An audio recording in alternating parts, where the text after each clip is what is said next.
Hey guys, Girl Key, I'm back in another video, and today we're going to be talking about Friday Night Smackdown. This Friday Night Smackdown had all the makings to be the best Friday Night Smackdown, the best show that we saw this week, and they ruined it. They ruined it, but you know what? We're going to get into that. Now, to open up the show, we had our hometown girl, Bianca Belair, open up the show.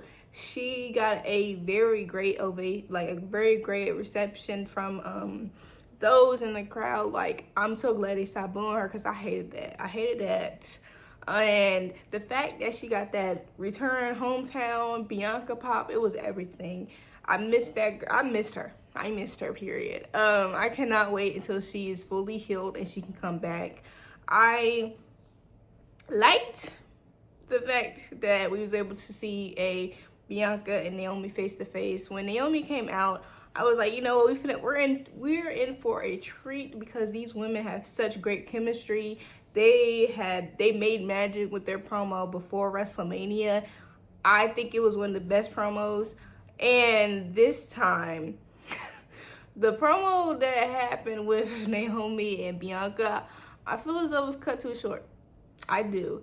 I understand, and Jade was inevitable to come out, but in that moment, I didn't want Jade to come out. I wanted there to be more of a moment between Bianca and Naomi, and I will ride for Naomi, and I could see why she let herself into that house, but she went over the line when she said that she was going to put both of them in a wheelchair. Like, that right there, that's some real heat. That's some real heat. She got some real heel heat, and to see that when we don't really have too many heels like Naomi actually doing the heel work, beautiful. There's no heel in the women's division actually, and I apologize to y'all Becky Lynch riders because y'all strong in that cut, but ain't nobody doing it like Naomi. Like the crying, everything, that was amazing. And for Naomi, at least she didn't run from Jade this time. At least she didn't run. I will say this, that this whole thing with Naomi, Jade, and Bianca, I want to see Naomi and Bianca on a huge grand stage. I want to see it main event of SummerSlam, main event of WrestleMania. That match deserves a main event. It does. I see the appeal between the Jade and Bianca, which they kind of teased at, which I'm starting to believe that although Jade did not betray Bianca, it was only inevitable that she would, because with the character that was going on with Jade, she was more so going for gold, going for what she wanted. And Bianca has more of the loyalty. I feel like Bianca was more of a loyal type. And to me, enemies necessary. That's how I think of Jade and the way they're kind of portraying her now. So maybe Naomi got the vibe of that. You know what I'm saying? Maybe that was the vibe Naomi got. But I really would like to see Jade and Bianca not on a WrestleMania, not on a SummerSlam. I would rather see that if they were to do a Evolution match, I would rather see that be the main event of Revolution. And for Naomi and Nia and Jade, that match was a match. I'll say that. I think they should let Naomi be more free to do what she wants to do in the ring instead of limiting her. But also, there's only so much she could do in that match. And I'm just glad she got that qualifying match. All we need to do is get that briefcase. And to be honest, she's the only one I could see being the Money in the Bank winner. Only the one I could see that I would like and I would enjoy being the Money in the Bank winner. No shade to the other girls, I'm telling you. But I'm ready to see her with that briefcase, especially when the way she just popped up on Tiffany Stratton and the storyline they've been telling over the last year that Naomi has been into WWE and how she was the one who was kind of terrorizing her with a briefcase. Now, Alexa popping up, that'll be a good match as well. I think that's the match they should do 100%. They should do that match. I don't know when, but they should do the match. That Fatal 4-Way, promo for Worlds Collide was fire. It was fire. I think going forward, they should do more promo. Like, they should actually promote it on their regular shows so people that are not invested in AAA can honestly see some of the things that those people from that promotion are doing. Like, that right there, that look like a great match to go on. Although I may watch that, I'm not going to do a whole video on that because I'm just not aware of what's going on in that promotion. I would feel like I was out of the loop out of it, I'll be honest.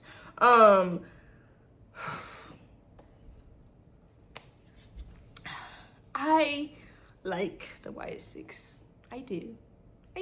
I just don't want to see them with the titles. Because after that, where do we go? Genuinely, where do we go? With the type of booking they've given them, unless something happens, I just see them kind of backing themselves into a corner for a little bit. Just for a tad bit. And it would kind of slow, and I feel as though that would slow down the momentum that the tag team division has had over this past few months. And you don't want that because you finally got the tag team division at a sweet spot. Now, if they were doing this on Raw, kick it to Raw. Kick it to Raw because that tag team division is in the dumps already. And nobody except DIY could fit that narrative of what the Wyatts are coming for. But on Raw, you got the New Day and you have the Judgment Day. It will make... I like it a lot more with what they're trying to do. I totally agree with Tez. Like, they are the best of all brands, period, point blank. And seeing them say that, I would love to see SmackDown whoop Raw's tag team division behind. Like, I want a Raw versus SmackDown for Survivor Series, even though I don't know if we're going to get that. We're probably not. That is something that I would love to see. And if there's anybody that I would like to see to get those tag team titles after Street Profits, it would be Faxium. It'd be Faxium. Now, I don't agree with them saying that they would have had that match. No, y'all was done. Y'all lost that match.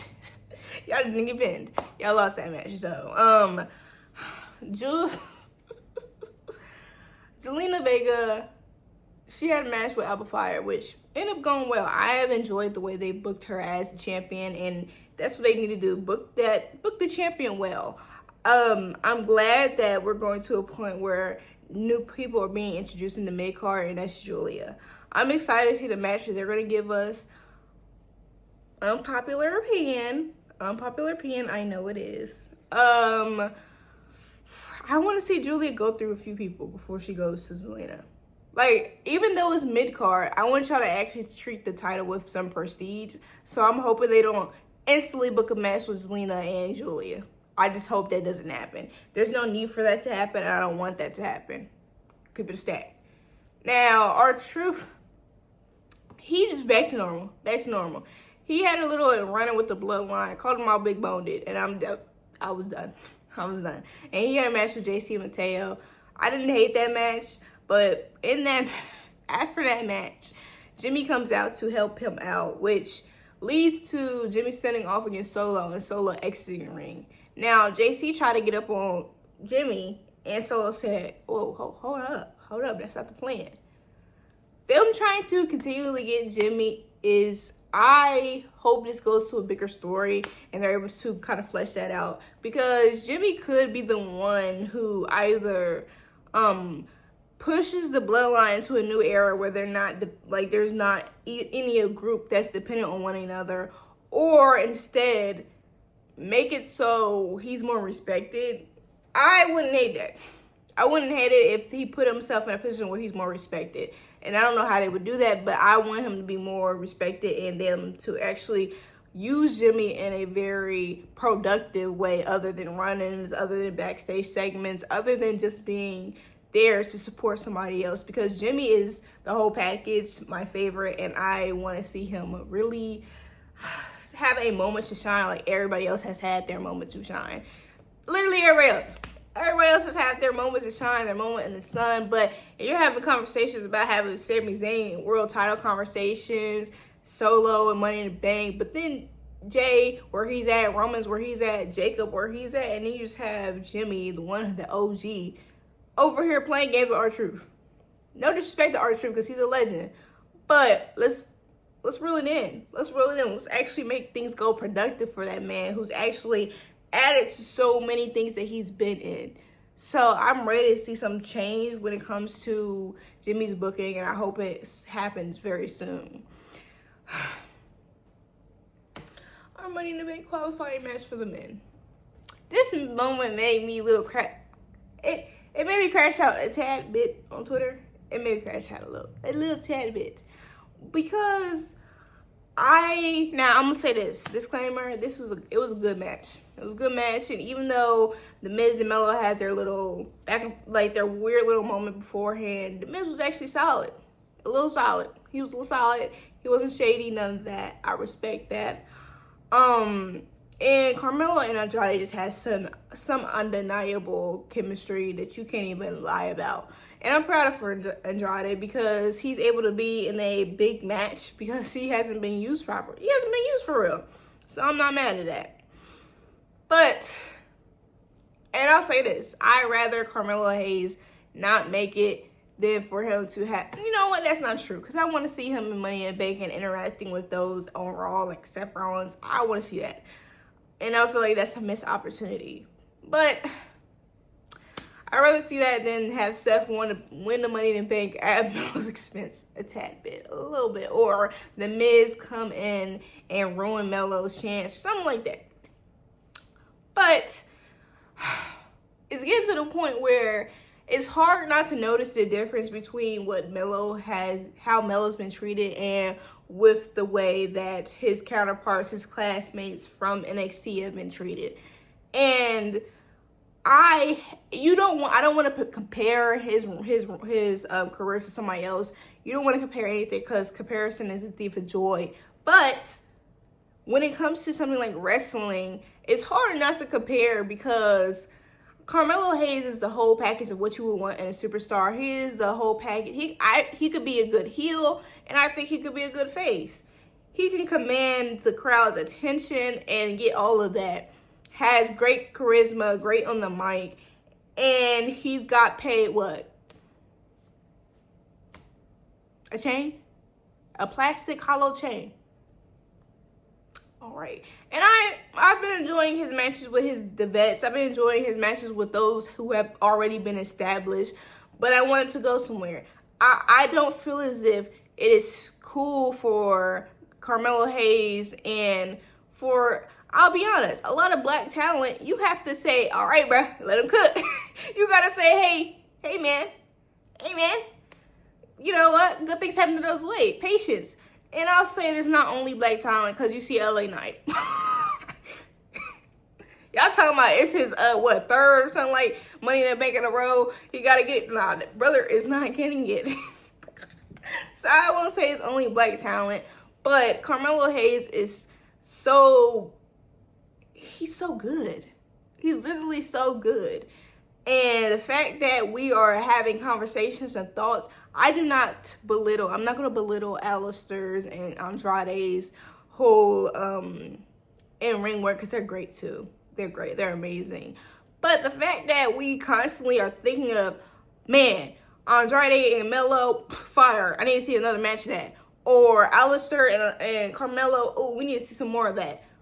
Carmelo is he's that part of it. We want to see more of Carmelo in some serious matches where he actually, doing his thing.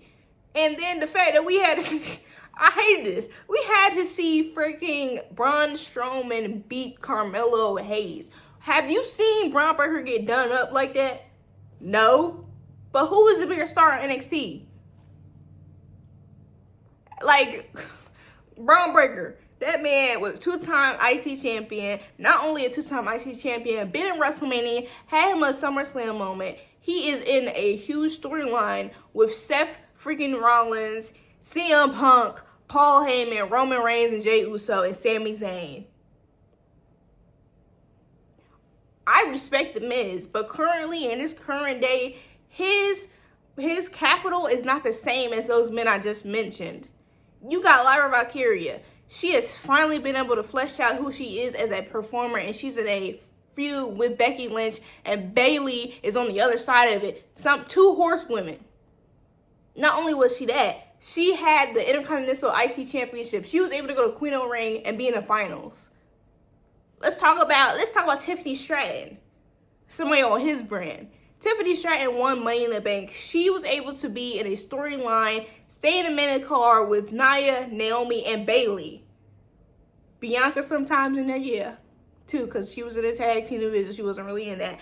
But she was in that main storyline. Won Money in the Bank, won championship, was tag teaming with Trish Stratus, and had a Mania moment with freaking Charlotte Flair. And I forgot about Lyra's Mania moment. She won tag team gold with Becky Lynch at WrestleMania. What was Melo doing at WrestleMania? Shining Andre the Giant chain. That's what that man was doing. Respectfully, because I love Melo. But what are we doing? What are we doing here? Why do we have to sit and let it cook for Melo? Why do we have to do that when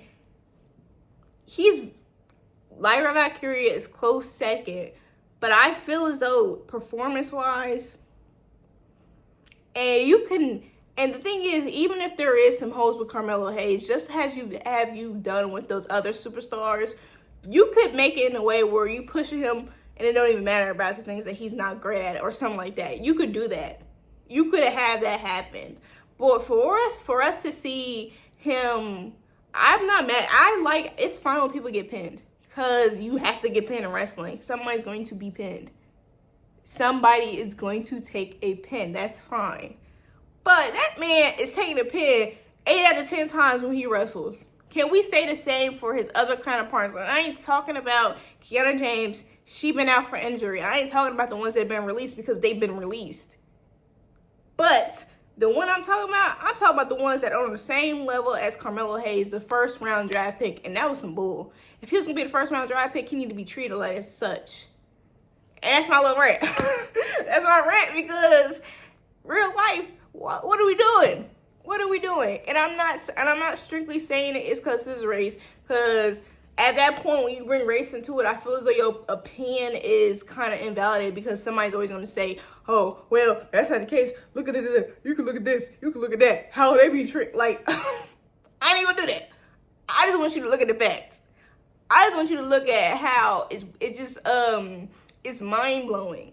And I respect The Miz, and I don't feel as though his alliance with The Miz is something that we need to side-eye, because it's good. It's good work. They're preparing him for they prepare him with longevity. The Miz is he is the most consistent wrestler, the wrestler that's really the one that you always call if you need something done. So I respect it. I will never take that away from The Miz at all. The capital between The Miz and Seth Rollins is just different. The capital between The Miz and Becky Lynch is just different. And I'll leave it at that. Now, the main event, that was some bull too. Because they're stroking Logan Paul's ego so much. Like, I won't say they're stroking his ego, because it's probably not even his ego. They just probably want the crowd to actually acknowledge Logan Paul, but we 5 years in. Bro. We can't. Y'all saw how hard it was against Roman, and he was actually putting the time in. Y'all really think they just gonna... It might dang near be 10 years. They still gonna give Logan Paul that reaction. Cena, he's falling into the role over here, because he said Logan Paul is better than everybody professional. And that's where I left the chat. I'm very interested in seeing what this Money in the Bank tag team match is going to look like. And I enjoyed seeing Cody Rhodes back on Smackdown. Going forward, I think Jey Uso has had the better World Championship run, because he's so involved with different storylines and actually is bringing more things into what he's doing. So I'm enjoying that. I think it's a very interesting move to have your champions in Money in the Bank and tag team matches, but I do understand the appeal. You get to see somebody vulnerable who has a title, so I get it. But that's my little recap, my little smack talking. I thank you for watching. Please like, comment, share, and subscribe. I'll see you guys next time. Bye.